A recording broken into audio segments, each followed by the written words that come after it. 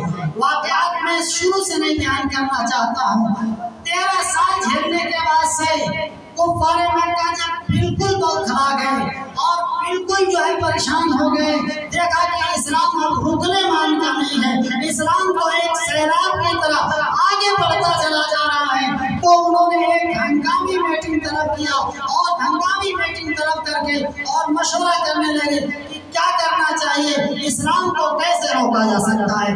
دار الندوہ کے اندر ان لوگوں نے مشورہ کیا، بڑے بڑے کفار قریش موجود ہیں، بوڑھے بھی ہیں، جوان بھی ہیں، بچے بھی ہیں، شہسوار بھی ہیں، بہادر بھی ہیں، بڑے بڑے لوگ ہیں، مشورہ چل رہا ہے کیا کرنا چاہیے، کیسے روکا جائے اسلام کو، کیسے محمد کو روکا جائے ان کے دین کے پھیلنے سے۔ میرے دوستوں حاصل کلام یہ ہے، بہت ساری باتیں آئیں، بہت ساری باتیں آئیں، اسی میں ایک بڈھا بیٹھا ہوا تھا، شیخ نجدی بن کر کے، ایک دم بالکل سفید داڑھی، سفید لباس، بڈھا ضعیف آدمی، اس کی پلکیں بھی جو ہے جھک گئی تھی اور پلکیں بھی پک کر کے جھک گئی تھی، چپ چاپ بیٹھا ہوا ہے، بول کچھ بھی نہیں رہا ہے، مشورے پر مشورے چل رہے ہیں۔ اس بڈھے کو کوئی پہچان نہیں رہا، اس بڈھے کو کوئی پہچان نہیں رہا ہے۔ آخر میں جب سارے لوگ اپنا اپنا مشورہ دے کر کے تھک گئے، بڈھا کھڑا ہوا، کہا سنو اب تک جتنے مشورے ہوئے ہیں سب بیکار ہیں، ان مشوروں سے اسلام نہیں رک سکتا ہے، اسلام کے ماننے والے نہیں رک سکتے ہیں، ان مشوروں سے کوئی فائدہ نہیں ہے، یا تو ہماری بات مانو نہیں تو اب پانی سر سے اونچا چلا گیا ہے تم نہیں روک پاؤ گے۔ لوگوں نے کہا بھائی یہ اجنبی بڈھا اور بڑا تجربہ کار لگ رہا ہے، چہرے سے اس کی متانت اور سنجیدگی ٹپک رہی ہے، اور یہ لگ رہا ہے کہ بہت پرانا بڈھا ہے۔ کہا ارے حضور والا آپ فرمائیے آپ کی بات مانا جائے گا۔ اس نے کہا یہ معاملہ ختم ہونے والا نہیں ہے، اے عرب کے شیروں اور بہادروں، اگر تمہیں اسلام کو روکنا ہے تو ایک ہی کام کرنا پڑے گا، وہ کام یہ ہے کہ عرب میں جتنے قبیلے ہیں، یہ جتنے مکہ المکرمہ کے بڑے بڑے خاندان اور قبیلے ہیں، سب اپنے اپنے ایک بہادر کو چن کر کے اور منتخب کر کے، جو جری ہو، جو نڈر ہو، جو بہادر ہو، جو تلوار چلانا جانتا ہو، جو حرب و ضرب کا ماہر ہو، اپنے میں سے ایک کو منتخب کرو، اور منتخب کر کے سارا لسٹ بنا کر کے پیش کرو، اور وہ سارے لوگ محمد کے گھر کے باہر پہرا کریں، اور محمد جب گھر سے نکلتے ہیں تو سارے لوگ مل کر کے ایک بارگی تلوار ماریں اور ان کا جو ہے قلعہ گما کر دیں اور ان کو ختم کر دیں۔ رہا یہ بنو ہاشم کے لوگ، عبد المطلب کے لوگ، ان کے خاندان کے لوگ، جب پورے عرب سے اور پورے مکہ والوں سے کس سے بدلہ لیں گے اور کس سے لڑائی کریں گے؟ کہا یہی ایک شکل بچی ہے، اس کے علاوہ کوئی شکل نہیں ہے اسلام کو روکنے کی۔ سب کی سمجھ میں بات آ گئی، سب نے کہا بات صحیح کرتے ہیں۔ کہا اگر کرنا تو ہی کرو، میں جاتا ہوں۔ بڈھا چل دیا۔ جانتے ہیں کون وہ تھا؟ بڈھا کون تھا؟ اصلی ابلیس تھا، جو اللہ کے ہاں سے لعنت کا توق پہنا کر کے زمین پر اتارا گیا تھا۔ وہی بڑکا ابلیس ہوا تھا، وہی بڈھا بن کر کے، شیخ بن کر کے، عربی شیخ بن کر کے، بوڑھا بن کر کے آگے بیٹھا تھا، یہی مشورہ دینے کے لیے بیٹھا تھا۔ اس کے مشورے پہ فیصلہ ہو گیا کہ یہی کرنا ہے۔ لسٹ بن گئی، پورے مکہ المکرمہ کے سارے قبائل لسٹ بن گیا، ہر خاندان کا ایک بہادر، ایک شہسوار، ایک حرب و ضرب کا ماہر آج ہی رات میں محمد کے گھر پر گھراؤ کرے گا، تلواروں سے لیس ہو کر۔ شام ہوتی ہے اور آپ کے دروازے پر پورے مکہ کے لوگوں کا ایک ازدحام ہے، مکہ کے بہادروں کا ازدحام ہے۔ چمکتی ہوئی ننگی تلواریں رقص کر رہی ہیں، نبی کے گھر سے باہر نکلنے کا انتظار۔ اللہ کے رسول گھر میں تشریف فرما، اس گھر میں حضرت علی بھی ہے۔ اللہ کے رسول صلی اللہ علیہ وسلم رات کے حصے میں اخیر شب ہونے والے تھے، 12 بجے رات کے بعد آپ نے حضرت علی سے کہا کہ علی مجھے نکلنے کا حکم ہو گیا ہے، ہجرت کا مجھے حکم ہو گیا ہے، علی تم ایسا کرو میرے بستر پہ لیٹ جاؤ، اور جب صبح ہوگی تو دیکھو یہ مکہ والے جو تلوار لے کر کے پورے گھر کو گھیراوا کیے ہوئے ہیں، یہ لوگ مجھ کو صادق کہتے ہیں، مجھے امین کہتے ہیں، مجھے سچا کہتے ہیں، مجھے امانت دار کہتے ہیں، انہوں نے مجھے امانتیں دے رکھی ہیں، اتنا پیسہ فلاں کا ہے، اتنا پیسہ فلاں کا ہے، اتنا پیسہ فلاں کا ہے، اتنا روپیہ فلاں کا ہے، اتنا درہم فلاں کا ہے، اتنا دینار فلاں کا ہے، یہ زیورات فلاں کے ہیں، علی ان کو نوٹ کر دو۔ صبح جب ہوگی تو ہر ایک کی امانت کو اس کے گھر پر جا کر کے پہنچا دینا، کہیں ایسا نہ ہو کہ بعد میں کہیں کہ یہ خائن ہے، ابھی تک صادق اور امین تھے، ہمارا پیسہ ہڑپ کر کے چلے گئے، لہٰذا تم جو ہے یہ سارے پیسے ان کے پہنچا دینا۔ حضرت علی کہتے ہیں کہ میں نبی کے بستر پر لیٹ گیا اور کہتے ہیں مجھے کامل یقین ہو گیا کہ اب میرا کوئی بال بیٹا نہیں کر سکتا ہے، مجھے کوئی مار نہ سکتا ہے، اس لیے کہ میرے نبی نے فرما دیا ہے کہ صبح ہوگی تو ان پیسوں کو لے جا کے واپس کرنا، میرے نبی کا ارشاد ہے، تو کوئی میرے اوپر صبح ہو کر کے رہے گی، رات میں کوئی مجھے مار نہیں سکتا ہے، اور جب میرے نبی نے فرمایا ہے ان پیسوں کو واپس کرنا ہے تو مجھے یہ کام بھی کرنا ہے، کوئی روک نہیں سکتا ہے۔ کوئی دنیا کے اندر مائی کا لال جو یہ سوچ سکتا ہو ان ننگی تلوار